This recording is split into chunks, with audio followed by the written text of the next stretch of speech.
Punch Audio presents The War of the Worlds, written by H.G. Wells, read by Gerry O'Brien.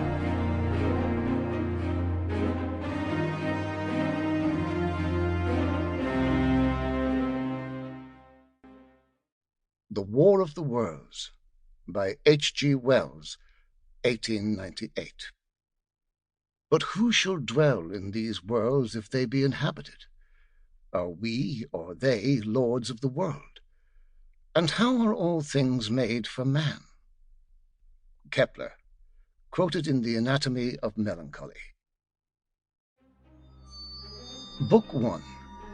The Coming of the Martians. Chapter 1. The Eve of the War. No one would have believed in the last years of the 19th century that this world was being watched keenly and closely by intelligences greater than man's, and yet as mortal as his own. That as men busied themselves about their various concerns, they were scrutinized and studied, perhaps almost as narrowly as a man with a microscope might scrutinize the transient creatures that swarm and multiply in a drop of water.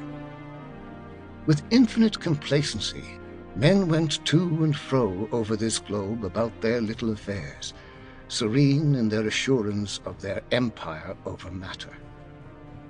It is possible that the infusoria under the microscope do the same.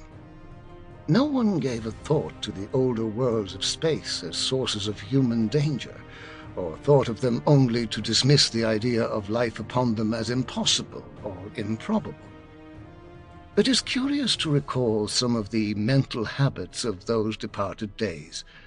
At most, terrestrial men fancied there might be other men upon Mars, perhaps inferior to themselves and ready to welcome a missionary enterprise.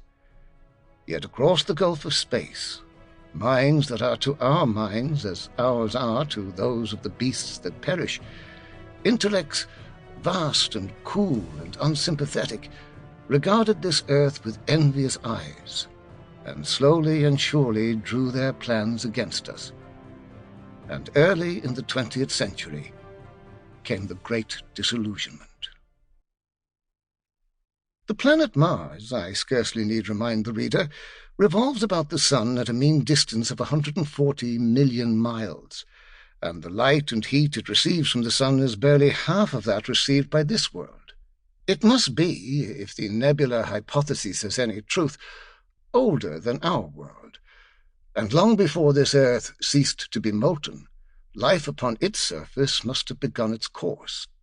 The fact that it is scarcely 1/7 of the volume of the Earth must have accelerated its cooling to the temperature at which life could begin. It has air and water, and all that is necessary for the support of animated existence.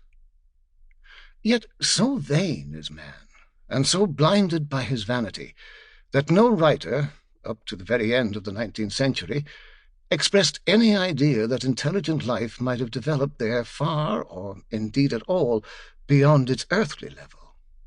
Nor was it generally understood that since Mars is older than our Earth, with scarcely a quarter of the superficial area and remoter from the Sun, it necessarily follows that it is not only more distant from time's beginning, but nearer its end. The secular cooling that must some day overtake our planet has already gone far indeed with our neighbor. Its physical condition is still largely a mystery, but we know now that even in its equatorial region, the midday temperature barely approaches that of our coldest winter. Its air is much more attenuated than ours. Its oceans have shrunk until they cover but 1/3 of its surface, and as its slow seasons change, huge snow-caps gather and melt about either pole and periodically inundate its temperate zones. The last stage of exhaustion, which to us is still incredibly remote, has become a present-day problem for the inhabitants of Mars. The immediate pressure of necessity has brightened their intellects, enlarged their powers, and... Sample complete. Ready to continue?